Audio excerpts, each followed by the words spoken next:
लाल बहादुर शास्त्री का जन्म 2 अक्टूबर 1904 को उत्तर प्रदेश के मुगलसराय में हुआ था। वे भारत के दूसरे प्रधानमंत्री थे और भारतीय स्वतंत्रता संग्राम के प्रमुख नेताओं में से एक थे। शास्त्री जी का जीवन सादगी, ईमानदारी और कर्तव्यपरायणता का प्रतीक था। प्रारंभिक जीवन। लाल बहादुर शास्त्री का जन्म एक साधारण कायस्थ परिवार में हुआ था। उनके पिता शारदा प्रसाद श्रीवास्तव एक स्कूल शिक्षक थे, जबकि माता रामदुलारी देवी एक धार्मिक महिला थी। शास्त्री जी ने छोटी उम्र में ही अपने पिता को खो दिया, जिसके बाद उनकी परवरिश उनकी मां ने की। शिक्षा। शास्त्री जी की प्रारंभिक शिक्षा वाराणसी के हरिश्चंद्र हाई स्कूल में हुई। इसके बाद उन्होंने काशी विद्यापीठ से शास्त्री की डिग्री प्राप्त की। यहीं से उन्हें शास्त्री उपाधि प्राप्त हुई, जो आगे चलकर उनके नाम का हिस्सा बन गया।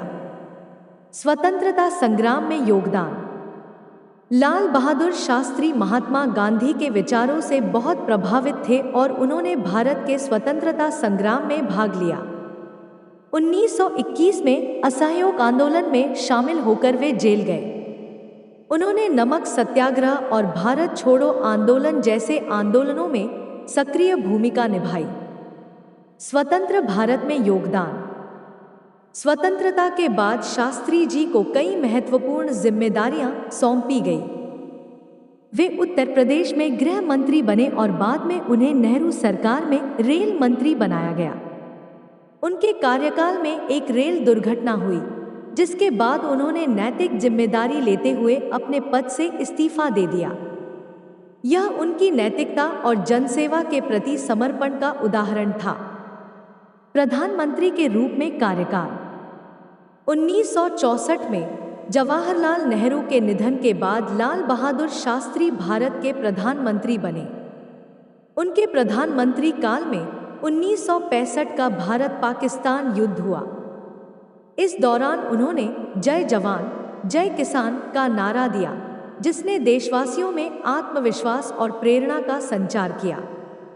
उनके इस नारे ने भारत के सैनिकों और किसानों के महत्व को रेखांकित किया।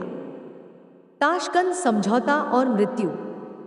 1965 के युद्ध के बाद पाकिस्तान के साथ शांति वार्ता के लिए शास्त्री जी ताशकंद, अब उज़्बेकिस्तान, गए, जहां 10 जनवरी 1966 को ताशकंद समझौते पर हस्ताक्षर किए गए। दुर्भाग्यवश उसी रात उनकी आकस्मिक मृत्यु हो गई। उनकी मृत्यु आज भी एक रहस्य बनी हुई है।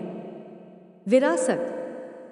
लाल बहादुर शास्त्री को उनकी सादगी, ईमानदारी और नेतृत्व के लिए हमेशा याद किया जाता है। उनका जीवन प्रेरणादायक है और उनके द्वारा दिया गया जय जवान जय किसान का नारा आज भी भारतीय समाज में गूंजता है।